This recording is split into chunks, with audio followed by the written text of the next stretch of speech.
You need to hear this if you're a budding virtual assistant. Want to build a portfolio that wows clients?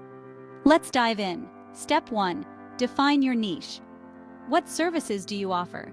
Think email management, social media, data entry. Who's your target industry? Healthcare, finance, e-commerce. Match your skills and experience to these. Next, choose a platform. Website builders like Wix, WordPress, Squarespace, or portfolio platforms like Behance, Contently, Clippings.me. Even a PDF works. Now plan your content.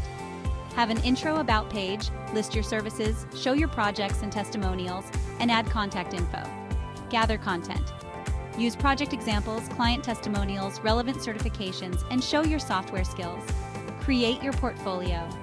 Set up your platform, design a good layout, add your content, and make sure it's mobile-friendly. Showcase your skills. Use case studies, client feedback, and skills demonstrations. Optimize for SEO. Do keyword research, use meta tags, headers, and image alt tags. Review and refine.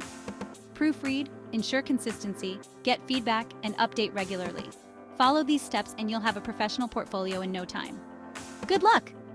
And don't forget to like, share, and subscribe for more tips.